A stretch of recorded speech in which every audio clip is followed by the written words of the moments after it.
presidente Lula oficializou o Ricardo Lewandowski, ex-ministro do STF, como ministro da Justiça e Segurança Pública. O anúncio foi feito em fala a jornalistas no Palácio do Planalto. Lewandowski tem 75 anos e entra na vaga deixada por Flávio Dino. Luiz, você não conversou ainda comigo sobre esse assunto, queria saber a sua opinião. Lewandowski agora no Ministério da Justiça. Vi algumas coisas hoje, depois quero comentar sobre isso, mas o ritmo que será imposto é o mesmo de Flávio Dino ou muda a condição da Justiça e Segurança Pública? Paulo, pelo perfil de Lewandowski em algumas decisões dele no Supremo Tribunal Federal, como ministro do Supremo Tribunal Federal, eu acredito que ele vai seguir a mesma linha, né? Ele sempre foi muito garantista, sempre foi um juiz, um julgador que tentava garantir o que diz a Constituição, garantir o que diz a lei. Ele não levava em conta outros fatores, como a gente já viu outros juízes, outros julgadores na corte levando. Ele não se deixava levar muito pela emoção.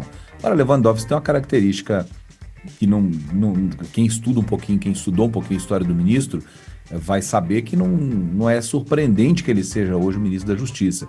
Ele foi secretário de governo da Prefeitura de São Bernardo do Campo, quando o prefeito era do PT, depois assumiu um outro cargo também, isso tudo na década de 80, depois ele sempre foi próximo, sempre foi conhecido e próximo da equipe ou da turma que hoje acompanha o presidente Luiz Inácio Lula da Silva.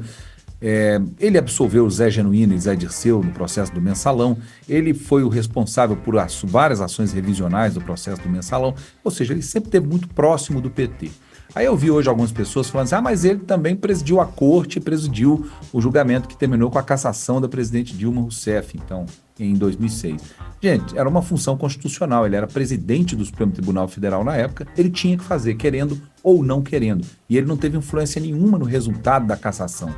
Quem cassou a presidente Dilma Rousseff foi o Congresso Nacional. Então ele fez ali só a obrigação constitucional dele, que se ele não fizesse ele era preso. Mas a gente não pode esquecer que nesse mesmo processo, quando ele foi definir a pena, ele fez um jabuti, que foi condenar a presidente, cassar a presidente e não condená-la a perder os direitos políticos dela, como dizia a Constituição. Então, ele é legalista meio quando ele quer. Vamos ver como é que vai ser no Ministério da Justiça, né? Na verdade, Ricardo Lewandowski entra para essa função de ministro da Justiça, e Luiz tocou muito bem o assunto, pela proximidade que tem com o núcleo que cerca Lula há muito tempo. A ligação vem do ABC paulista, e depois a indicação por Lula para ser ministro do STF, e agora transforma Lewandowski no ministro da Justiça e Segurança Pública. Ricardo.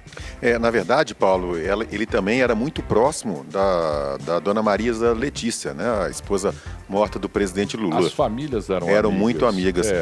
O Luiz, ele começou a fala dele dizendo que o Ricardo Lewandowski, o ex-ministro Lewandowski, era um garantista, né? Eu já estava pronto aqui, eu quase pulei da cadeira, eu já estava pronto para rebater, mas aí no final o Luiz chamou atenção para o fato que acaba indo de encontro, né, a fala inicial dele.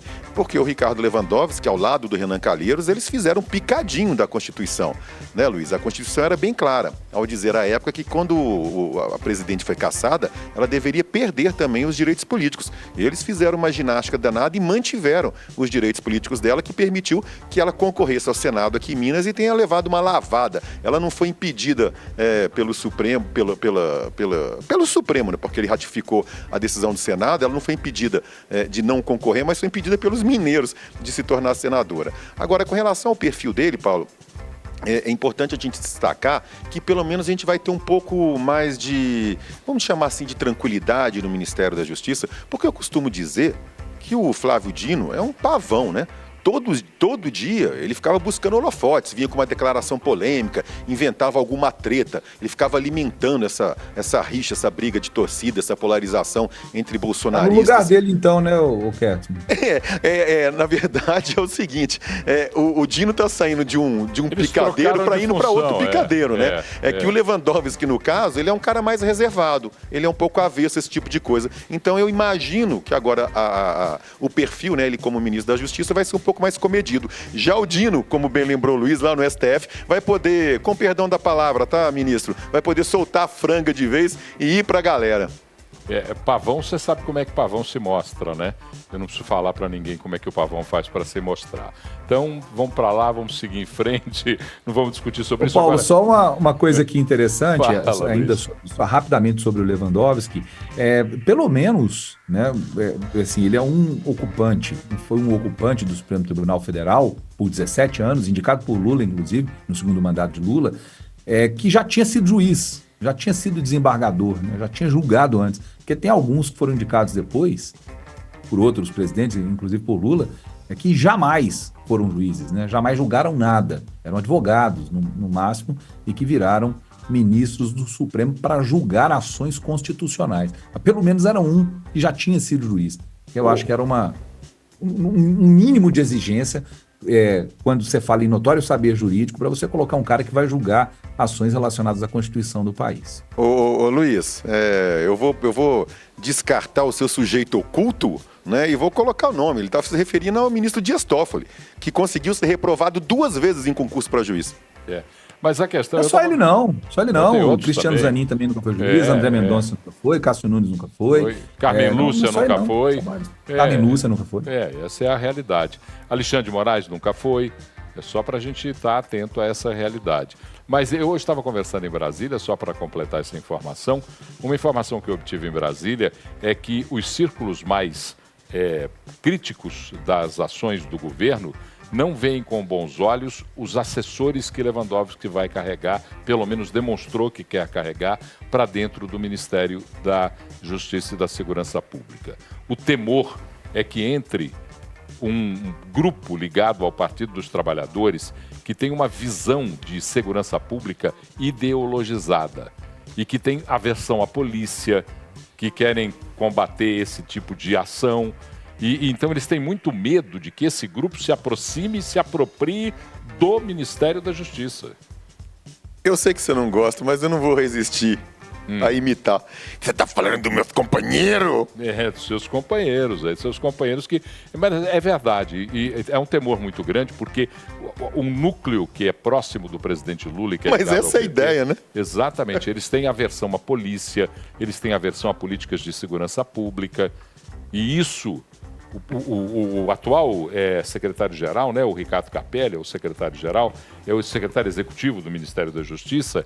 Capelli é uma pessoa muito ligada a uma visão de segurança pública, de proteção, de vigilância.